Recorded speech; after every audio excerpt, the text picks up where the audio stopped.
Le plan prévoyait l'infiltration de plusieurs groupes terroristes.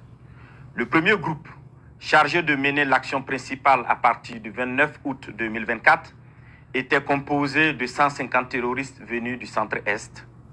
Ils devraient se diriger vers la zone de Sapui, puis remonter sur Ouagadougou en vue de prendre le palais présidentiel 6 à Koulouba.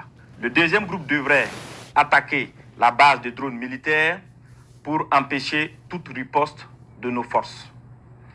Le troisième groupe, venu du territoire ivoirien, avait pour objectif de mener des attaques dans la zone de Mangodara pour disperser nos forces combattantes. D'autres groupes devraient cibler l'aéroport pour bloquer tout renfort extérieur, notamment la pose de tout aéronef ami. Durant ces investigations,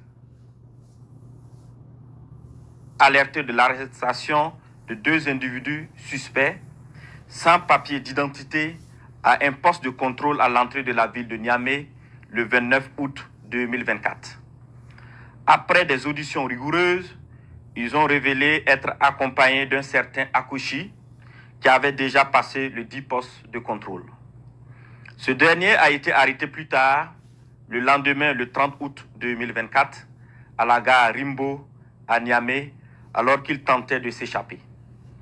Des vérifications d'identité faites, il s'est avéré que le dénommé Akouchi n'est rien d'autre que le commandant Ahmed Kinda, précédemment chef de corps des forces spéciales. Censé normalement être en stage au Maroc, il s'est révélé être le chef des opérations de toutes ces attaques tristement planifiées. Les deux chefs terroristes, nommés Ousmane Abdoulaye et Amadou Idrissa.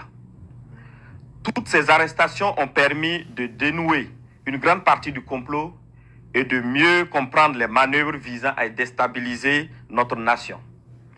Ils ont été transférés plus tard au Burkina Faso. Une opération spéciale antiterroriste a été dès lors immédiatement lancée en lien avec ces projets de déstabilisation. Les premières investigations ont révélé que ce complot était orchestré par des ressortissants burkinabés résidant à l'étranger, dont M.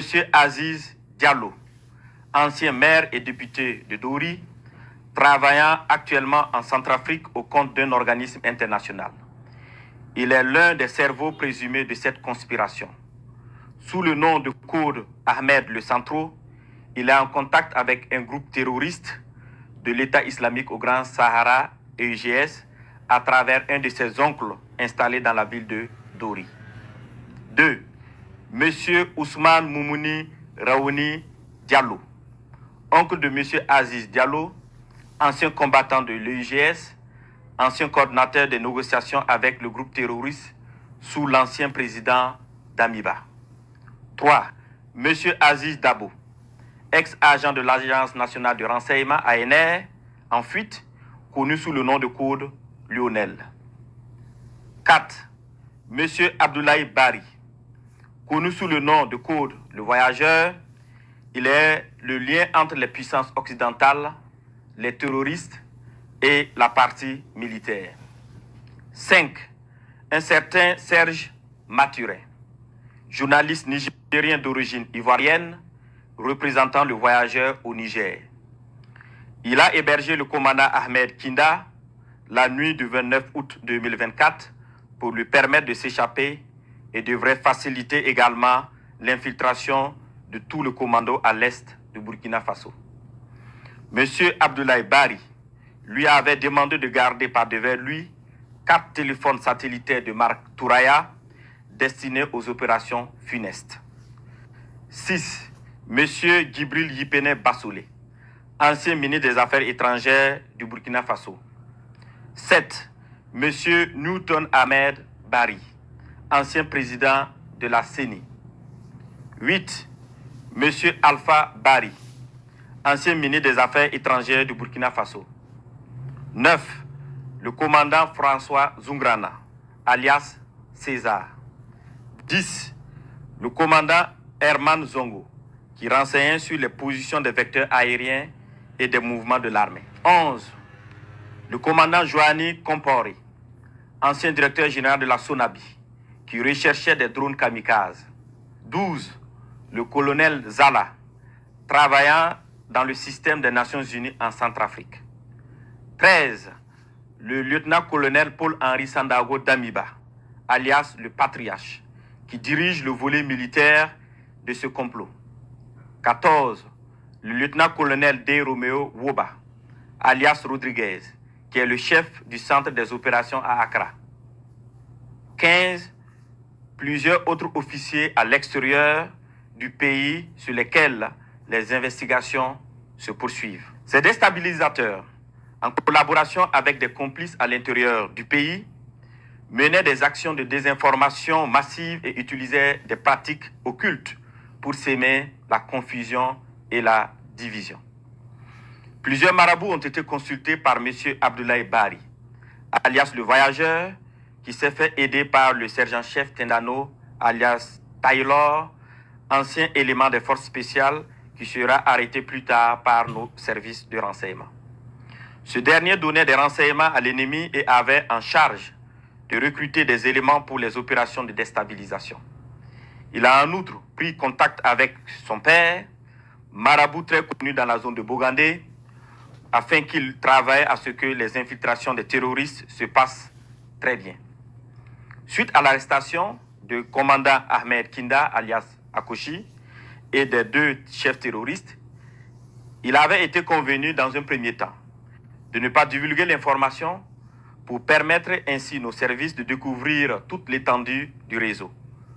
Les communications interceptées ont révélé l'implication de plusieurs opérateurs économiques dans le complot.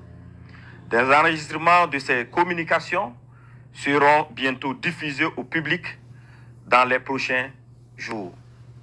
D'autres leaders de la société civile, participant aux échanges via un groupe WhatsApp dénommé IB Dégage, sont également impliqués dans cette vaste entreprise. La plupart des réunions de planification se menaient au Ghana, dans le quartier Ashkimota, à l'hôtel Jidi Lodge, à Tamale, en présence de M. Abdoulaye Bari, alias le voyageur, et du lieutenant-colonel D. Romeo Woba, alias Rodriguez. Dans un second temps, il avait été convenu que le commandant Ahmed Kinda, alias Akoshi, le sergent-chef Tendano, alias Taylor, et les 2 chefs terroristes, accompagnés de l'une de nos équipes, montrent le site de stockage de leurs équipements et de leurs matériels divers.